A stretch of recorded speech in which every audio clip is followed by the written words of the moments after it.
স্থানীয় সময় সোমবার বিকাল ৩টায় জন এফ কেনেডি আন্তর্জাতিক বিমানবন্দরে অবতরণ করে সরকার প্রধান ও তার সফরসঙ্গীদের বহনকারী এমিরেটস এয়ারলাইন্সের একটি বাণিজ্যিক ফ্লাইট থেকে নেমে বিশেষ নিরাপত্তায় প্রধান উপদেষ্টা বিমান টার্মিনাল থেকে পায়ে হেঁটে বের হয়ে আসেন বিএনপি মহাসচিব মির্জা ফখরুল ইসলাম আলমগীর, এনসিপি নেতা আক্তার হোসেন ও তাসনিম জারাকে নিয়ে।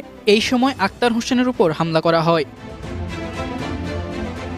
হেনস্থার এমন ভিডিও সামাজিক যোগাযোগ মাধ্যমে ছড়িয়ে পড়েছে। দেখা যায় বিমানবন্দর থেকে বের হওয়ার সময় আক্তার হোসেনের শরীরে ডিম নিক্ষেপ, মির্জা ফখরুলকে অকথ্য ভাষায় গালিগালাজ ও তাসনিম জারাকে নোংরা ভাষায় আক্রমণ ও ধাক্কা দিতে দেখা যায়। এরপর আক্তার হোসেন বলেন, এই ধরনের হামলায় তাদের থামিয়ে রাখা যাবে না। প্রকৃতিগতভাবে সন্ত্রাসী সংগঠন, তারা সন্ত্রাস করবে। তারা বাংলাদেশের মানুষ, যারা স্বাধীনতাকামী আছে, বাংলাদেশপন্থী মানুষেরা আছেন, যারা জুলাই অভ্যুত্থানের পক্ষে শক্তি আছেন, তাদের উপরে তারা হামলে করবে। এটাতে আমরা আর অবাক হই না। আমাদের সবচেয়ে যেরকম বললো, এটা নারীদেরকে দমাবে না। আমরা আছি এবং আমাদের সাথে আরো অনেকে যুক্ত হচ্ছেন, আরো অনেকে যুক্ত হবেন। বাংলাদেশের মানুষ আমাদেরকে প্রত্যাখ্যান করেছে। জামায়াতের নায়েবে আমির ডাক্তার সৈয়দ আব্দুল্লাহ মোহাম্মদ তাহের অনেকটা দূরে থাকায় এই হামলা থেকে রেহাই পান। হাইকমিশনের এমন অব্যবস্থাপনাকেই এই হামলার জন্য দায়ী করেছেন এই নেতা। হতাশ হওয়ার মতো বা খুব উদ্বিগ্ন হওয়ার মতো কোনো ঘটনা নয়, কারণ 10 জন এসে একটা ডিম মেরা দিতে পারে। তবে বাংলাদেশের জন্য এটা লজ্জাজনক। এই কালচারটা খুবই নেগেটিভ, এটার অবসর হওয়া উচিত। এখানে যারা করেছে তারাই অপমানিত হয়েছে। ঘটনার পর দূতাবাসের অভিযোগের প্রেক্ষিতে নিউ ইয়র্কের জ্যাকসন হাইটস এলাকায় অভিযান চালিয়ে এক ব্যক্তিকে গ্রেফতার করা হয়। ওই ব্যক্তিকে প্রাথমিকভাবে জনশৃঙ্খলা ভঙ্গ ও আক্রমণাত্মক আচরণের অভিযোগে আটক করা হয়েছে বলে জানিয়েছে পুলিশ।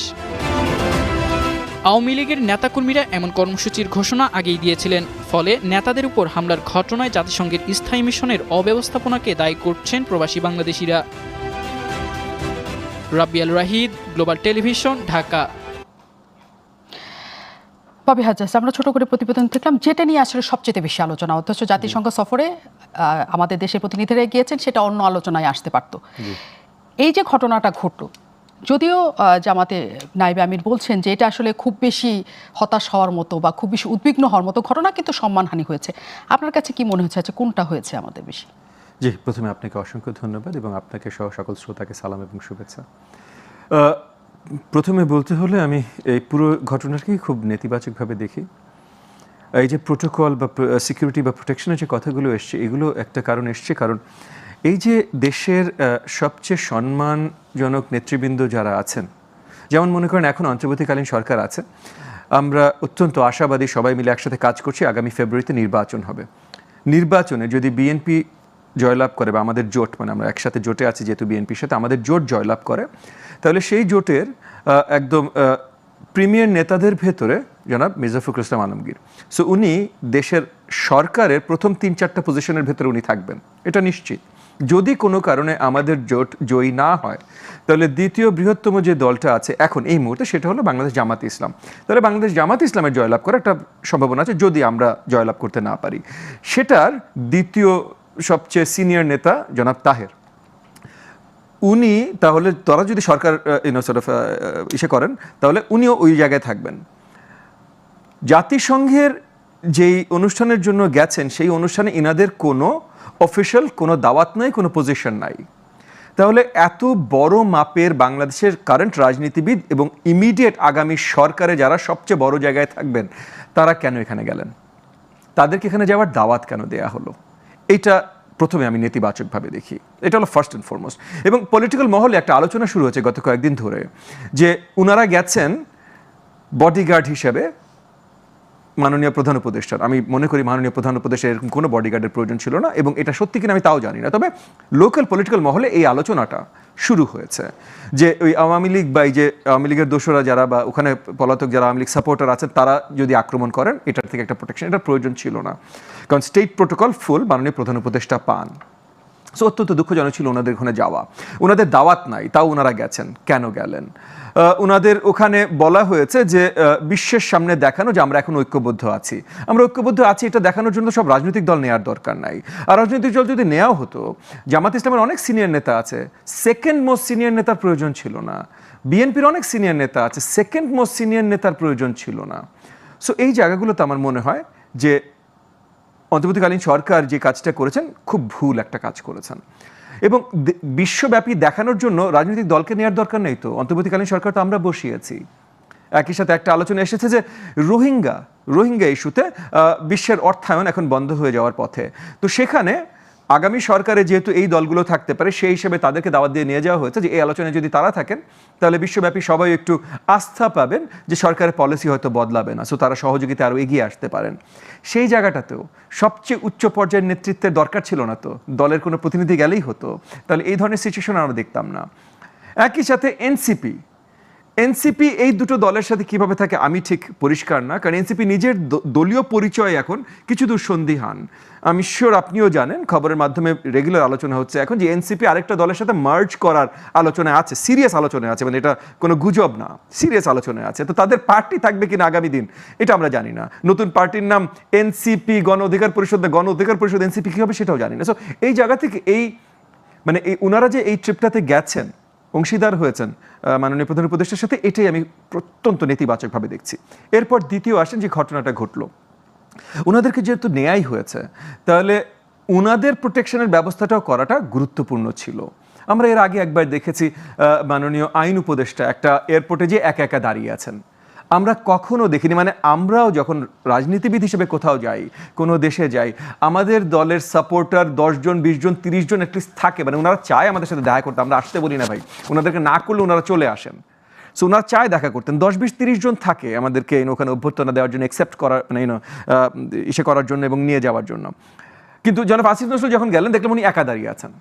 উনি যদি একটু আগে থেকে আওয়াজ দিতেন, রাজনৈতিক মহলেও আওয়াজ দিতেন, তাহলে হয়তো অনেকে যেত ওনাকে ফুল দিয়ে রিসিভ করতে। আমরা দেখি না, আমাদের তো এখন সেলফি কালচার, একটা ছবি তোলার জন্য কিন্তু অনেক লোকজন পৌঁছে যায়। তো আপনার সাপোর্টারদেরকেও কাউকে আপনি জানাননি। সরকারি পর্যায়ে সেই প্রোটেকশনের ব্যবস্থাটা আপনি করেননি। নিশ্চয়ই বাংলাদেশ সরকার চাইলে ওই দেশের সরকার দিতে বাধ্য থাকতো, তো বাংলাদেশ সরকার নিশ্চয়ই অফিসিয়ালি চায়নি, যেটা তাহের সাহেব হয়তো মেনশন করছিলেন। কিন্তু তাহলে এই ধরনের অপ্রীতিকর একটা সিচুয়েশন তৈরি হলো। আজকে আমরা দেখলাম একই ধরনের অপ্রীতিকর সিচুয়েশন নিউ ইয়র্কে তৈরি হলো। এটা কোনো প্রয়োজন ছিল না, এই দাওয়াতটাই মানে এনাদের পুরো যাওয়াটাই। এর ভিতরে একটা আলোচনা এসছে যে এই যাওয়াটা তৈরি হয়েছে হয়তো কারণ বিদেশকে আসলে দেখানোর কিছু নেই, আপনি ওই বিশ্বব্যাপী তারা কেয়ার করে না কোন রাজনৈতিক দল কি, তারা আসলে সরকারের সাথেই ডিল করে। কিন্তু এখানে একটা আলোচনা উঠে এসেছে যে এই রাজনৈতিক দলগুলোকে নেওয়া হয়েছে কারণ এখানে হয়তো মাননীয় প্রধান উপদেষ্টা একটা প্রচেষ্টা থাকবে এই রাজনৈতিক দলগুলোর ভিতরে একটা বোঝাপড়া, একটা নেগোসিয়েশন, একটা কিছু ব্যবস্থা করবার। এইটাও আমার কাছে খুব নেতিবাচক মনে হয়েছে, কারণ যদি আলোচনা বা ব্যবস্থা কিছু থাকেই তাহলে প্রথমত তো সেটা দেশের মাটিতেই হতে পারে। দ্বিতীয়ত এখন আসলে বিএনপি, জামাতে ইসলাম, এনসিপির আলোচনার খুব বেশি জায়গা তো আমি দেখছি না। জামাতে ইসলাম আন্দোলনে নেমেছে, 5 দফা দাবির আন্দোলনে নেমেছে। এই 5 দফা দাবির দাবি হয়তো সরকারের কাছে, কার কাছে আমি আসলে জানি না, আন্দোলন কার বিরুদ্ধে এটা আমি পরিষ্কার না। এখন এই যে 5 দফা দাবি যে তারা চেয়েছেন, প্রথমত তো এটা যৌক্তিক না। মানে তারা যে দাবিগুলো জানিয়েছেন, কারোর এখন আইনগতভাবে ক্ষমতা নাই এই দাবিগুলো পূরণ করা। তো যদি ক্ষমতাই না থাকে তাহলে আপনি কার কাছে দাবি জানালেন? আমি এখন যদি আন্দোলনে নামি যে আপনি আমাকে $200 বিলিয়ন দিবেন, দেন নেই বলে আমি আন্দোলনে গেলাম, আপনার কাছে আছে $200 বিলিয়ন? মানে আনলেস আপনি এস আলম, সেটা ভিন্ন বিষয়। বাট যাই হোক, তো আপনার কাছে না থাকলে তো আপনি দিতে পারবেন না ভাই, তাহলে এটা অযৌক্তিক আন্দোলন না? তো সেই জিনিসটাতে নেমেছে। তো এখানে আলোচনাটা তো সরকারের সাথে হওয়া দরকার। আমরা কিছুদিন আগে মানে অল্প 2-3 দিন আগেই একটা প্রেস ব্রিফিং এ বা কোথাও দেখেছি যে মাননীয় প্রধান উপদেষ্টার প্রেস সচিব বলছেন যে এই পিআর পদ্ধতি বা যেটাই যাই কিছু হবে রাজনৈতিক দলদের আন্ডারস্ট্যান্ডিং এ হবে। তাহলে সরকার কি করার জন্য আছে? আমরা সরকারের কাছে চাইবো, সরকার যেটা দিতে পারবে দিতে চেষ্টা করবে, যেটা দিতে পারবে না সেটা দেবে না, পরিষ্কার করে দেবে। কিন্তু এখন আমি আপনার কাছে অনেকগুলি পয়েন্ট আপনার শুনলাম, আমি একটু জানতে চাই আপনার কাছে। আপনি প্রথমত বলেছেন যে এইটা সরকারের একটা ভুল ছিল রাজনৈতিক দলগুলোকে এরকম করে সাথে নেওয়া, অন্তত সেকেন্ড পার্সনকে সাথে নেওয়া। কিন্তু সরকারের তরফ থেকে যে বক্তব্যটা এসছে, আগামী দিনে যেহেতু রাজনৈতিক দলের হাতেই এই রাষ্ট্র ক্ষমতা যাবে, কাজে তাদের বিশ্ব দরবারে পরিচিত করা এবং তাদের পুরো ঘটনার সাথে এক ধরনের সম্পৃক্ত করার জন্য তাদেরকে নিয়ে যাওয়া হয়েছে। এই বক্তব্য কি আপনার কাছে গ্রহণযোগ্য মনে হয় নাই? একেবারেই গ্রহণযোগ্য মনে হয়নি। কারণ প্রথমত বিশ্বের কোন দেশে রাজনৈতিক দল নেই? কোন দেশ অন্য কোনো দেশে বা ইউএন এর কোনো ইসাতে সফরে অন্য সব রাজনৈতিক দলদের নিয়ে যায়? কোন দেশে? রাজনৈতিক দলদের দাওয়াত দেয়নি তো। দাওয়াত দেয়নি বলেই তো রাজনৈতিক দলের নেতৃবৃন্দ কোনো প্রোটেকশন ছিল না, কারণ তারা দাওয়াতই না ভাই। আপনি ঘুরতে আসেন, আপনি ঘুরেন বেড়ান, আপনার প্রধান উপদেষ্টা নিয়ে আসতে আমাদের কি মাথা ব্যথা? আপনারা ঘুরেন বেড়ান। তো সেখানে তারা এই জায়গার সম্মুখীন হয়েছে, এই হেনস্থার সম্মুখীন হয়েছে। সো আর যদি আমাদের দেশের কি চাওয়া, কি না কি আছে, এটা তো সরকারের পক্ষ থেকে আমরা এর আগে দেখেছি না। আমাদের বিডার বোধহয় দায়িত্বে আছেন একজন তরুণ আশিক সাহেবের প্রেজেন্টেশনে আমরা অনেকেই খুব মুগ্ধ হয়েছে, খুব সুন্দর প্রেজেন্টেশন দিয়েছিলেন আশিক। তো আশিককেই নিয়ে যেত, প্রেজেন্টেশন দিতে। এই প্রেজেন্টেশন দেওয়ার জন্য বাংলাদেশের সবচেয়ে স্বনামধন্য যে রাজনৈতিক নেতৃবৃন্দ আছেন, এবং আমি দুজনের কথা বলছি, বাকি কারোর কথা বলছি না, মানে মির্জা ফখরুল ইসলাম আলমগীর সাহেবের কথা বলছি এবং ডক্টর তাহেরের কথা বলছি, এনারা আসলেই মুরব্বী বর্ষিয়ান রাজনীতি। তারা কেন গিয়েছে আপনার মনে হয়? এখন মানে যে আন্ডারস্ট্যান্ডিং আপনার আছে বা আপনার মধ্যে একজন তরুণ রাজনীতিবিদ হিসেবে যেটা আছে, যে এইরকম প্রায় দ্বিতীয় সর্বোচ্চ নেতার এই ধরনের অনুষ্ঠানে কেন যাবেন, মানে ঠিক কি কারণে তারা গিয়েছেন আপনার মনে হয় যে কেন? দেখেন, এইটা তো আমি বলতে পারছি না, কারণ তাদের সাথে এটা নিয়ে আমার আলোচনার সুযোগও হয়নি। আলোচনার সুযোগ হলো যে আমি বড় দাগে আলোচনা করব সেটা না, তবে আমার ধারণা সরকারের দাওয়াত তারা গ্রহণ করেছেন। সরকার কেন দাওয়াত করলো যখন সরকারের এখতিয়ার নাই এই ওই ফোরামে এই দাওয়াতটা দেওয়ার? সরকার নিজের ফোরামে দাওয়াত দিত, সেটা ভিন্ন কথা। অন্য কারোর ফোরামে এই লেভেলের যাদের সম্মান, তাদেরকে ওই ফোরামের দাওয়াত ছাড়া কেন দাওয়াত দিলেন, এইটা আমি খুবই নেতিবাচক। এইটা আপনার কেন মনে হয় না যে এনসিপি আসলে সবসময়ের জন্য শুধু রাজনৈতিক দল হিসেবে না, বিশ্ব দরবার বলেন বা যে কোনো জায়গায় বলেন, এনসিপিকে আসলে একটা গণ অভ্যুত্থানের অগ্রসৈনিক হিসেবে সব জায়গায় পরিচয় করিয়ে দেওয়া হয়, এবং তারা একটা সফল অভ্যুত্থানের মাধ্যমে 16 বছরের ফ্যাসিস্ট সরকারকে পরাজিত করেছে, কোট আন কোট এই কথাটাই সবসময় পরিচিত হিসেবে বলা হয়। তাহলে কেন তারা এই সফরের অংশ হতে পারবে? আচ্ছা, প্রথমত এই কথাটা পুরোপুরি ভুল, মিথ্যা। এনসিপি গণ অভ্যুত্থান ঘটিয়েছে। হ্যাঁ, এনসিপির ভেতরে অনেক নেতৃবৃন্দ আছেন, অনেক কর্মী আছেন এনসিপির, যারা এটার সাথে অতপ্রুতভাবে জড়িত ছিল, এটা নেতৃত্বের সাথেও জড়িত ছিল। সেটা আর এনসিপি দুটো ভিন্ন জিনিস। এনসিপির নাম বাদ দিয়ে যারা ছিলেন, যারা এনসিপির নেতৃত্বে আছেন, ঠিক আছে, কিন্তু তাদেরকে সেই হিসাবে গণ অভ্যুত্থানের রিপ্রেজেন্টেটিভ হিসেবে আপনি নিয়ে যান, কোনো অসুবিধা নেই। আপনি তো সেটা নেন, আপনি এনসিপিকে নিয়েছেন। আচ্ছা, আপনার ইয়া হচ্ছে যে কেন দল হিসেবে তারা সেখানে জায়গা পেল, রাইট? অনেক ধন্যবাদ। আমাদের সাথে অতিথি এসে যুক্ত হয়েছেন ঢাকা উত্তর সিটি কর্পোরেশনের প্রশাসক মোহাম্মদ এজাজ। অনেক ধন্যবাদ, আপনি অনেক দীর্ঘ জ্যাম ঠেলে আসছেন, কিন্তু কৃতজ্ঞতা আপনার প্রতি যে আপনাদের সাথে যুক্ত হয়েছেন। আলোচনার শেষ পার্টটা নিশ্চয়ই আপনি শুনছিলেন যে এখানে ববি হাজ্জাজের বক্তব্য যেটি হচ্ছে যে এরকম করে এই শীর্ষস্থানীয় নেতাদের নিয়ে যাওয়া সরকারের দরকার ছিল না, কারণ তাদের তো কোনো প্রোটেকশন ওই দেশ দিবে না, কারণ তারা অতিথি। দ্বিতীয় হচ্ছে এনসিপি নিয়ে তার একটা অবজারভেশন আছে যে বিএনপি এবং জামাত ক্ষমতার কাছাকাছি যাওয়া দুটি দল থাকতে পারে এখানে প্রতিনিধি, কিন্তু এনসিপি হিসেবে কেন তারা এর সাথে যুক্ত হলো? দুটো প্রশ্নই আপনার কাছে রাখতে চাই। আচ্ছা, ধন্যবাদ আপনাকে। এক নাম্বার হচ্ছে এই যেহেতু একটা পলিটিক্যাল ডেলিগেট গিয়েছে, মানে নেওয়া যায় কি যায় না, এটা তো একটা ভাইয়ের মতো করে বললেনি। আমি যেটা মনে করি, যখন ফ্যাসিবাদ বাংলাদেশে ছিল তখনও তো আমরা বাহিরের দেশে কিন্তু আমরা এটা মুভমেন্ট করেছি, বাঙালিরা মুভমেন্ট করেছে, বাংলাদেশিরা মুভমেন্ট করেছে, কারণ গ্লোবালি এই রেজিস্ট্যান্সটা তো শো করতে হবে। তো সুতরাং এখন যেহেতু অভ্যুত্থান হয়েছে, তো এখন আমাদের একটা পলিটিক্যাল অ্যালায়েড যে ফোর্স যারা বিদেশে আছেন এবং আমাদের জন্যই একসময় মাঠে নেমেছেন, এদের সাথে পলিটিক্যাল যোগাযোগটা আমার মনে হয় গ্যাপ আছে। এই গ্যাপ থাকার কারণেই এই সাপোর্টিভ ফোর্স কাকেও পাওয়া যায় না। কিছু পরবর্তীতে জামায়াত ইসলামী লোকজনদেরকে এখানের মধ্যে দেখা গিয়েছে এবং তারা এসছেন, কিন্তু উচিত ছিল বিএনপির লোকজন থাকা এবং অভ্যুত্থানের সাপোর্টিভ যারা একদম নিউট্রালি অনেকে মাঠে নেমেছিলেন। সুতরাং এই একটা বছর যদি যারা এখানে অভ্যুত্থানের নেতৃত্ব দিয়েছেন সকল পলিটিক্যাল দল, তারা তো পলিটিক্যাল এজেন্ডার মধ্যে চলে গেছেন, পিপলকে ছেড়ে দিচ্ছেন। বরঞ্চ এই পিপলকে যদি ডায়াসপোরাকে সবসময় টাচে আনা যেত, তাদের সাথে একটা লার্নিং শেয়ারিং করা যে কী ধরনের বাংলাদেশ চাই, এটা তো মিসিং বাংলাদেশের সত্য কথা যেটা। তো এটা যদি ইন্টারন্যাশনাল মানে আমাদের ডায়াসপোরাদের সাথে আমরা করতাম, দেশেও আমরা এটা করি নাই, তাহলে তো আমাদেরকে ওন করতো, টু বি অনেস্ট।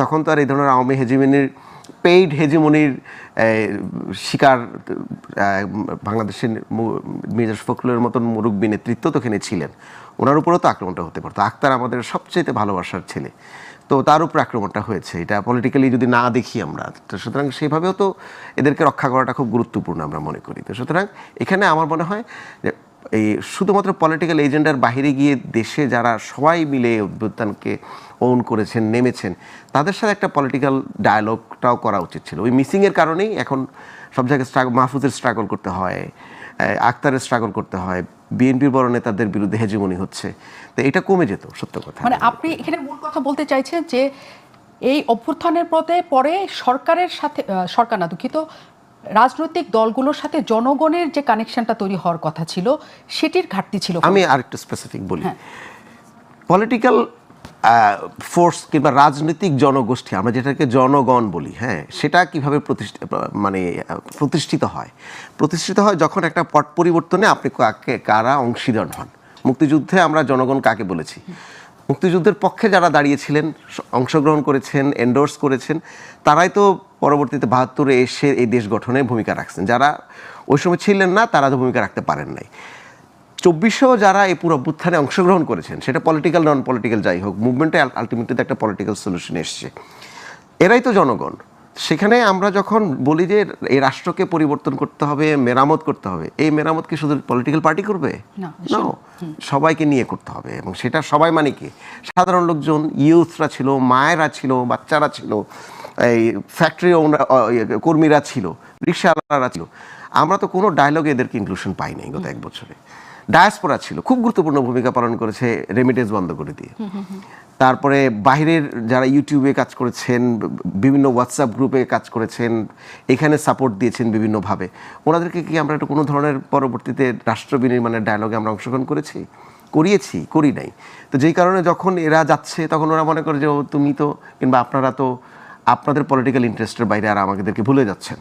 আমার কাছে এটা মনে হয়। তো সুতরাং ডেফিনেটলি তাহলে তারা যদি ওন করতো তাহলে এরাই বরণ করার জন্য নিয়ে ডাক্তারকে দেখার জন্য তো অনেক লোক সেখানে আসতো। ছিল না, মির্জা ফখরুলকে দেখার জন্য তো অনেক লোক আসতো। আক্তার হচ্ছে গণ অভ্যুত্থানের সম্মুখ সারির একজন ছাত্র নেতা ছিলেন, এখন তিনি নেতা।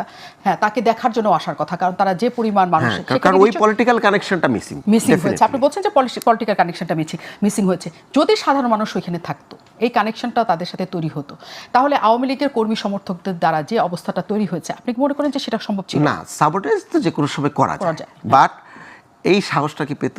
আমার মনে হয় না, তাই না? কারণ রেজিস্ট্যান্স তো, পিপলস রেজিস্ট্যান্স হচ্ছে বড় জিনিস। হাসিনা তো রেজিমেন্টেড রেজিস্ট্যান্স করেছে আমাদের বিরুদ্ধে। যখন এটা পিপলস রেজিস্ট্যান্স হয়েছে তখন তো ফ্যাসিবাদ বিলোপ হয়েছে, ইন্ডিয়ান ডমিনেন্স বিলোপ হয়ে গেছে।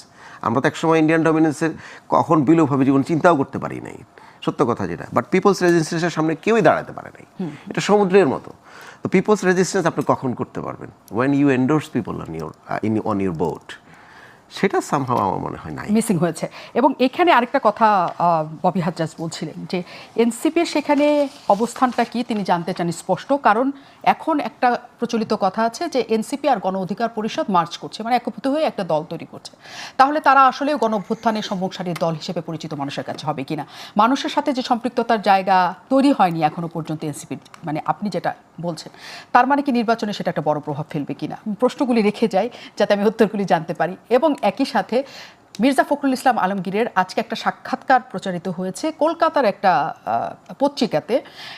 যদিও সেটা নিয়ে এর মধ্যেই বিএনপি অনেক রিজয়েন্ডার দিয়েছে যে এরকম কিছু বলা হয় নাই, সেরকম কিছু বলা হয় নাই, কিন্তু আমরা একদম লিখিত পেয়েছি সেই পত্রিকাটার সকল, মানে তাদের প্রিন্ট কপি পেয়েছি যে তারা হুবহু সেটা ছাপিয়েছে। সেখানকার অন্যতম ঘটনা ছিল যে এনসিপি চায় কোনোভাবেই বিএনপি ক্ষমতায় না আসুক, কিন্তু এনসিপিকে অনেক বড় করে বিএনপি আর এখন দেখে না, কারণ তাদের ডাকে মানুষ আসে না। আমি এজাজ ভাইয়ের কাছে এটা রেখে যাই যে আপনি যেটা বললেন সেটাই আসলে মির্জা ফখরুল বললেন কিনা। আমি বিরতির পর ফিরি, একটু বিরতির পর ফিরছি। ববি হাজ্জাজের কাছে যেতে চাই। মির্জা ফখরুল ইসলামের কথা বলে গিয়েছিলাম, বাকিটা পরে বলি। সেটা হচ্ছে যে কোনো ভারতীয় খবর আমার কাছে একটুখানি সাংবাদিক হিসেবে মনে হয় যে আমার আরেকবার আসলে জানা উচিত কি হয়েছে। তো আমরা আসলে অনেকখানি জানার চেষ্টা করছি, কিন্তু তারা আসলে ছাপিয়েই দিয়েছে ঘটনাটা, অনলাইনের কোনো হিসেবে না। যদি হয়ও মির্জা ফখরুল ইসলাম আলমগীর সেখানে বলেছেন যে আওয়ামী লীগ এবং জাতীয় পার্টিকে তিনি নির্বাচনে চান, কারণ শেখ হাসিনা যেটা করেছিলেন সারা জীবনে তারা এটা করতে চান না, তাহলে তো শেখ হাসিনার মতোই খারাপ হয়ে গেল সবাই মিলে। এটা খুবই পজিটিভ দিক থেকে তিনি এই কথাটা বলেছেন। আরেকটা তিনি কথা বলেছেন সেটাই হচ্ছে জামাতে ইসলাম 30টা আসন চেয়েছেন তাদের কাছে, দেননি বলে জামাতে ইসলাম এখন পিআর নিয়ে আন্দোলন করছে।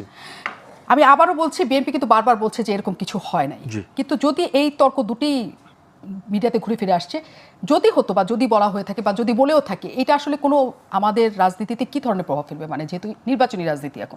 ফার্স্ট এন্ড ফরমোস্ট আপনি যে কথাটা বলে শুরু করলেন যে ভারত থেকে এতটা ডিসইনফরমেশন প্রচারিত হচ্ছে গত 13 মাস ধরে, যে ভারতীয় গণমাধ্যমে কিছু আসলে যে সেটা আমরা সহজে বিশ্বাস করব তা না। তো সেটা আমরা আলাদা করে রাখি, আমরা ধরে নিচ্ছি এই ঘটনাগুলো ঘটেনি, আমরা ধরে নিচ্ছি। বাট এই স্টেটমেন্টগুলোর ভ্যালু কি সেটা নিয়ে আমরা আলাদাভাবে আলোচনা করি। আমরা ধরে নিচ্ছি মির্জা ফখরুল ইসলাম সাহেব এটা বলেননি, কিন্তু এই স্টেটমেন্টগুলোর, আচ্ছা, বিএনপির অফিশিয়াল স্ট্যান্স হলো আমরা কোনো দলকে, বিএনপির অফিসিয়াল স্ট্যান্স, আমরা যদিও কোয়ালিশন পার্টনার, বাট আমি তো আর বিএনপি না।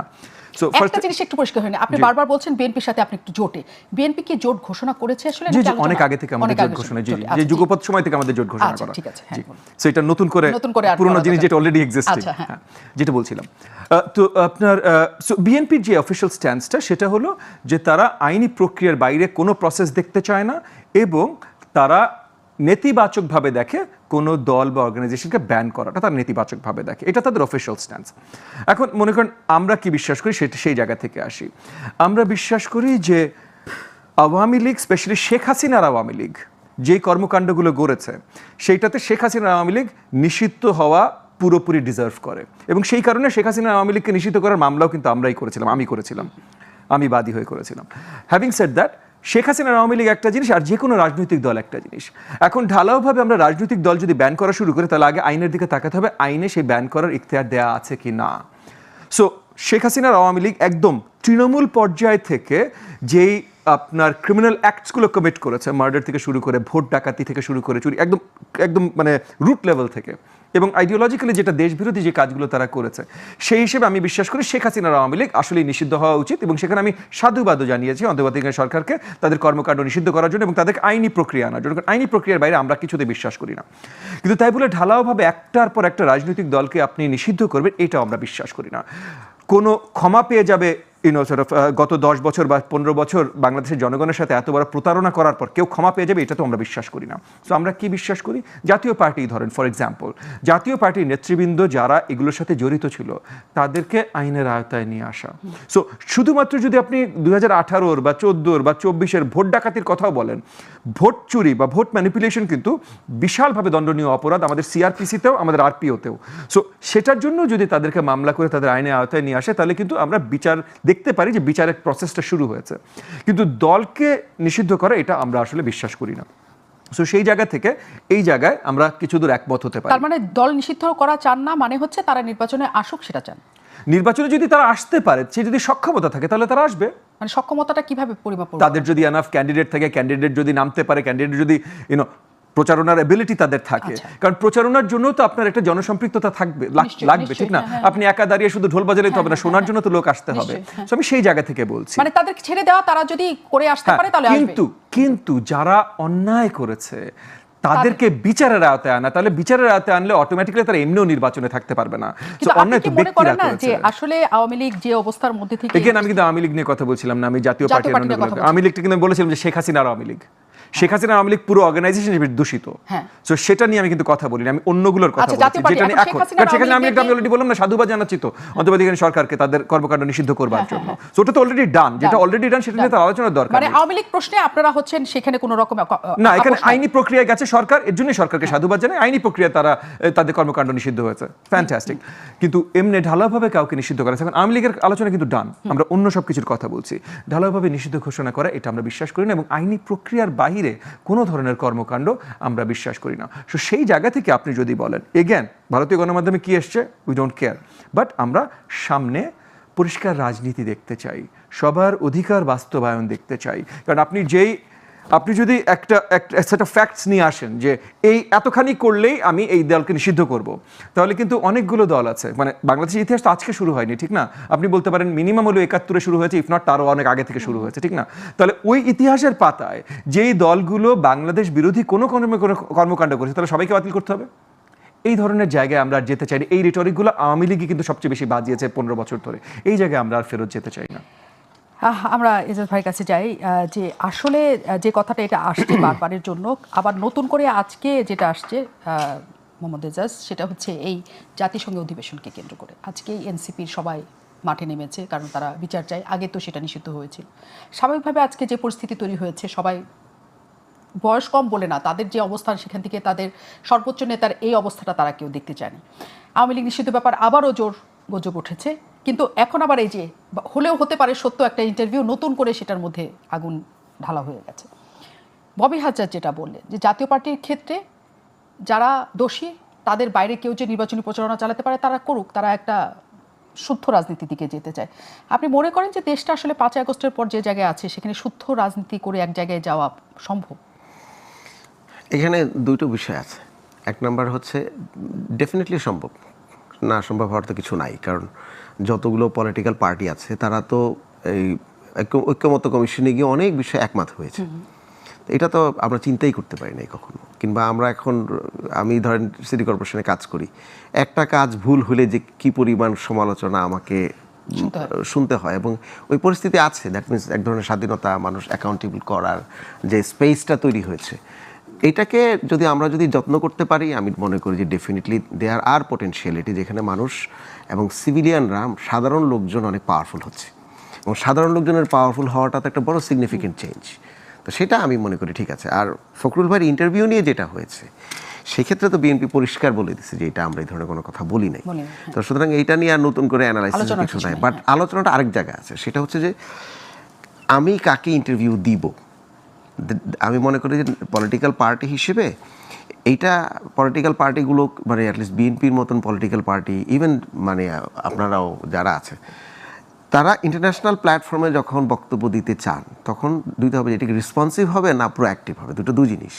যেহেতু অভ্যুত্থান পরবর্তী আমাদের অবস্থান, তো সেক্ষেত্রে আমরা যদি খালি রেসপন্সিভ হয়ে যে অমুক আমাকে নক করছে আমি তাকে বক্তব্য দিলাম, আরেকজন নক করছে সেটা বক্তব্য দিলাম, এটার একটা মেসেজ। আরেকটা হচ্ছে যে না, আমি ইন্ডিয়ানদেরকে পার্টিকুলারলি বিএনপির পক্ষ থেকে অথবা যে কোনো যে পলিটিক্যাল পার্টির অবস্থানে আছেন, আমি হাসিনার বিষয়ে আমি সিরিয়াস মেসেজ দিতে চাই, তাহলে আমাকে কি করতে হবে, ইদার হিন্দু অথবা আমি বিবিসি অথবা ইকোনমিস্ট অথবা যাকে দরকার আমি ডেকে, না প্রতিষ্ঠিত না, যাকে ডেকে মেসেজটা দিতে হবে। আপনি ইন্ডিয়াকে মেসেজ দিতে গেলে আপনি ইয়াকে কি বলে বিবিসিকে আপনি ইন্টারভিউ দিবেন, না আপনি টাইমসে ইন্টারভিউ দিবেন, দুইটা জিনিস ম্যাটার করে, কারণ দুইটার জিও পলিটিক্স ভিন্ন এবং দুইটার মেসেজও আলাদা। একই জিনিস তখন ওই গ্রামার বুঝে দিতে হবে যে আমি ইন্ডিয়ান বলয়কে যদি আমি মেসেজ দিতে চাই, তাহলে এখন স্বাভাবিকভাবে আমেরিকান মানে মেইন স্ট্রিম মিডিয়ার মাধ্যমে আমার মেসেজটা দেওয়াটা অনেক শ্রেয় রাদার দেন ব্রিটিশ প্যারাডাইমের কোনো মিডিয়ার মাধ্যমে আমি মেসেজটা দিচ্ছি। সুতরাং এগুলো একটা খুব গুরুত্বপূর্ণ যে আইডেন্টিফাইং কোন মিডিয়াকে আমি ইনস্ট্রুমেন্ট হিসেবে ব্যবহার করব, না আমাকে মিডিয়ার ডাকলে আমি রেসপন্স করবো। তো সুতরাং আমার মনে হয় এই জায়গাতে যে কারো আরেকটু, এটা একটা পলিটিক্যাল সিদ্ধান্ত, একটু ট্যাকটিক্যাল পলিটিক্যাল হওয়াটা খুব গুরুত্বপূর্ণ। এবং আপনার কি আসলে যেটা, এবং এটা তো আলটিমেটলি বাংলাদেশের এখন পুরো মুভমেন্টকেই কিন্তু বড় পার্টিগুলো রিপ্রেজেন্ট করে একদম। এবং ববি হাজার যে কথাটা বলছেন যে এই ইন্টারভিউ আমরা নাকচ করে দিলাম, যে হ্যাঁ ভারতীয় গণমাধ্যম অনেক কিছু বানরভাবে এখানে করার চেষ্টা করেছে, কিন্তু যদি এই প্রশ্নগুলি আসলে রয়ে যায় এবং এরকম বলা হয়ে থাকে, যেহেতু এখানে জামাতে ইসলামের আসলেও একটা আন্দোলন চলছে, যেহেতু রাজনৈতিক কর্মকাণ্ড এবং নির্বাচন কেন্দ্রিক আমরা যখন আলোচনা দেখি রাজনৈতিক দলগুলিতে, তখন আসলে আসন ভাগাভাগির কথা আসেই, যে করে হোক সেটা আসে। যেখানে এখানে বলার চেষ্টা করা হয়েছে জামাত ইসলাম 30টা আসন চেয়েছে, মানে আমার কাছে এটা মনে হয় না, কারণ এটা খুবই কম। জামাত ইসলাম এখন যে পজিশনে এই মুহূর্তে আছে, 30টা আসনের জন্য বিএনপির সাথে দর কষাকষি করবে, অন্তত আমার মানে আমি সাংবাদিকতা ছোট মানুষ হিসেবে মনে হয়েছে যে এইটা অন্তত একটা ভুল তথ্য। কিন্তু সেখানে প্রশ্নটা হচ্ছে আসলেও কি ভেতরে ভেতরে রাজনৈতিক দলগুলো আসন ভাগাভাগির একটা কায়দায় আছে কিনা? আমার মনে হয় না, দুটো কারণে। কারণ হচ্ছে যে এক নম্বর হচ্ছে যে যারা এই আন্দোলনের এবং এই পরিবর্তনের বড় স্টেক হোল্ডার, তাদের নিজস্ব পলিটিক্স আছে, এবং এই তাদের নিজস্ব পলিটিক্সের ক্ষেত্রে আপনি যদি ডাকসু ইলেকশন এবং পরবর্তী যে ইলেকশনগুলো দেখেন, আমরা সবাই খালি কে যাবে না এটা চিন্তা করছি। এখানে পুরো সাধারণ যে ভোটাররা আছে, এরা তো কেউই দলীয় ভোটার না। ডাকসুর যে ভোট দিয়েছে তারা কি সবাই ছাত্র শিবির করেন না, সবাই শিক্ষার্থী। দ্যাট মিনস ন্যারেটিভ যে শিক্ষার্থীদেরকে একটা মোমেন্টাম তৈরি করতে পারে ভোটের, এটা একটা বড় বিষয়। তো সেক্ষেত্রে আমার মনে হয় বিএনপি, জামায়াত কিংবা অন্য যারা আছেন, তারা এটা পরিষ্কার যে স্ট্রং ন্যারেটিভ খুব গুরুত্বপূর্ণ, যে মানুষ সাধারণ ভোটারদেরকে পিক করার ক্ষেত্রে। তো সেক্ষেত্রে এখনই আসন ভাগাভাগি কেন করবে? এখন কি যদি জামাতকে নিয়ে বিএনপি এবং অন্যদেরকে নিয়ে করে, তাহলে আরেকটাই তো ডামি ইলেকশনের দিকে আমরা যাব। তো ওই ডামি ইলেকশনের মডেলে কি আমরা কি আরেকবার নতুন করে যেতে চাই? এই সফরটার ক্ষেত্রে অনেকে কিন্তু সেই ন্যারেটিভও দেওয়ার চেষ্টা করছে যে এখানে আসন ভাগাভাগি সমঝোতা, সামনে নির্বাচনটা কেমন হবে, 3টা সবচাইতে গুরুত্বপূর্ণ দলকে নিয়ে প্রধান উপদেষ্টা একটা নিরিবিলি জায়গায় বসতে চেয়েছেন। এগুলো হচ্ছে আগে শেখ হাসিনার সময় রাতের বেলা বসে কিংবা এরশাদ সাহেবকে সিএমএইচে আটকায় রেখে এই যে ভাগাভাগি ডাইনিং হলের মধ্যে ভাগাভাগি হয়েছে, দিল্লিতে ভাগাভাগি হয়েছে আসন, ওই প্যারাডাইমের চিন্তা এখন অনেকের মধ্যে রয়ে গেছে। ওই লেন্সে আমরা দেখি, তো সেই জন্য বাংলাদেশে এখনও ওই লেন্সে দেখার কারণে বড় বড় আনএক্সপেক্টেড রেজাল্ট হয়েছে দুইটা বিশ্ববিদ্যালয়ের, খুব গুরুত্বপূর্ণ, এটা বোঝা দরকার। দ্যাট মিনস পলিটিক্সের কোয়ালিটি হ্যাজ বিন চেঞ্জড। এই পলিটিক্সের কোয়ালিটি চেঞ্জ মানে হচ্ছে যে এই যে ফ্লোটিং 50%, 60% ভোটার আছে, তারা তো এটা পছন্দও করে না। আপনি গাড়ি দিয়ে যাবেন, আপনার সামনে 10টা হুন্ডা, পিছনে 10টা হুন্ডা, তারা হাসে। নতুন জেনারেশন কিন্তু মনে মনে হাসে, মানে আমাদের সামনে হাসে, কী বলেন আপনি এটা। তো দ্যাট মিনস রিয়ালিটি যদি আমরা ঠিকমতো না বুঝি, এই ডাম ইলেকশনের মতন আরেকটা চিন্তা, কে কয়টা আসন নিবে না নিবে, এটা ইন্ডিয়ানরা শিখাইছে আমাদেরকে। এই জন্য ইন্ডিয়ান মিডিয়া থেকে আবার আসতেছে, এবার ইন্ডিয়ান মিডিয়া থেকে আসতেছে। ববি হাজ্জাজ, যে কথাটি আসলে এখানে আছে যে জামাতের, আপনি যেটা শুরু নিজেও করেছিলেন, যে কোনো কারণে যদি বিএনপি না আসতে পারে, তার মানে পরবর্তীতে এই দেশে শাসনভারে যারা আসবে তাদের হচ্ছে জামাতে ইসলাম, আপনি বলেছেন। হেসেল আপনারই বক্তব্য সেটাই। কাজেই জামাতে ইসলাম নিজেরাও মনে করে যে তারা আসলে পরবর্তীতে দেশের শাসন দায়িত্ব তারা কেন পাবেন না, মানে তাদের জনপ্রিয়তার শক্তি, বিশেষ করে ডাকসু ইলেকশনের ক্ষেত্রে সেই জিনিসটা তৈরি হয়েছে। তারা যখন এই কথাটা বলছে, গতকালই এনসিপি নেতা বলেছেন নাসিরউদ্দিন পাটোয়ারি যে বিএনপি খুব হলে 50 থেকে 100টা সিট পাবে, দিন যত গড়াবে আসন সংখ্যা কম যাবে, বরং এনসিপি 150টা পাবে। এই যে ক্যালকুলেশন, এগুলো কি শুধু রাজনৈতিক বয়ান, নাকি এসব আসলে মাঠের রাজনীতিটা ভিন্ন? দেখেন, প্রথমত এগুলো রাজনৈতিক বয়ান, দ্বিতীয়ত মাঠের রাজনীতিটা অবভিয়াসলি অনেক ভিন্ন। তবে এক্স্যাক্টলি কে কতগুলো সিট পাবে এগুলো বলা খুব মুশকিল, খুবই মুশকিল। কারণ আমরা যদি, এক নম্বর তো আমাদের কোনো সঠিক পোলিং নেই, আমরা জানি না। বহু বছর, মানে দশকের পর দশক বাংলাদেশে আসলে সঠিক ভোটিং হয়নি, সো আসলে কার কতখানি সাপোর্ট এইটাও জানি না। এবং একই সাথে আমরা যদি পোলিংটা সঠিকভাবে করতেও পারতাম, সেটা একটা মোমেন্টারি স্ন্যাপশট হতো। নির্বাচনের দিন আসলে বাংলাদেশের জনগণ, ভোটাররা কি ডিসাইড করবেন, কি সিদ্ধান্ত নেবেন সেটাও জানি না। সো আমি যখন বলছিলাম যে এখন যে দলগুলো মাঠে আছে, তার ভিতরে উইদাউট ডাউট সবচেয়ে বৃহত্তর দল বিএনপি, এবং দ্বিতীয় তাদের ভিতরে ফারাক কতখানি সেটা নিয়ে আর আমি আলোচনা করছি না, বাট দ্বিতীয় হলো বাংলাদেশ জামাত ইসলাম। এবং সেই হিসেবে আমি বলেছি যে বিএনপির জেতার একটা, এখন বিএনপি তো একা নির্বাচন করছে না, আমাদের সব জোট সঙ্গীদের নিয়ে নির্বাচন করছে। তো সেই হিসেবে যদি বলি বিএনপি জোট, আমাদের যুগপৎ জোটের এই নির্বাচন জেতার একটা সমূহ সম্ভাবনা আছে। যদি তারা না জেতেন, তাহলে যেহেতু দ্বিতীয় সবচেয়ে বড় দল হলো বাংলাদেশ জামাত ইসলাম, তাহলে তাদের জেতার বাকিটা সম্ভাবনা থাকে। মানে হঠাৎ করে এর থেকে আরও অনেক ছোট দলের জেতার সম্ভাবনা খুব কম। আমি সেই হিসেবে ওই কথাটা বলেছি। তবে ভোটের বিষয়টা হলো, এগেন প্রথমত আপনার চিন্তা করতে হবে আমরা পাবলিক সাপোর্ট আপনার রাজপথে কত দেখছি, এইটা আমরা জাতীয়তাবাদী জোটের বেশি দেখছি। কিন্তু এই রাজপথে এটা হলেই কি ভোটে সেটা সবসময় ট্রান্সফর্ম করে? সবসময় করে না, এটা আজকের বাস্তবতা একদম। কিন্তু জি, হ্যাঁ বলেন। না, আপনি কিছু বলতে চাইছেন? আমি আপনারই এই সম্পর্ক হিসেবে নিয়ে আমি একটু বিরতিতে যেতে চাই। আমাদের এজাজ, আমি একটা কথা শুধু জানতে চাই, ছোট দলগুলোর আসলে সামনে এই দেশটাকে শাসন করার সুযোগের জায়গা তুলনামূলকভাবে কম, মানে জনগণও মনে করে, রাজনীতিবিদরাও মনে করে। ছোট দলগুলোর মধ্যে কারা আছে? এনসিপিকে বলা হয়, নাগরিক পার্টিকে বলা হয়, বাম দলগুলিকে বলা হয়, মানে এইসব, যদিও যাদের পন্থা ভিন্ন। আপনার কি আসলে মনে হয় যে সামনে যে নির্বাচনটা, তার অন্যতম হকদার, মানে দাবিদার দেশ শাসনভারের, এক বিএনপি, দুই হচ্ছে জামাতে ইসলাম? এখন বলবো না পরে বলবো? এখনই এক লাইন বলবেন, নইলে যদি দীর্ঘ থাকে তাহলে বিরতি পড়ে। আচ্ছা, এখনই বলি। আমার কাছে, আমি এই ক্যালকুলেশনই মনে করি যে অবান্তর।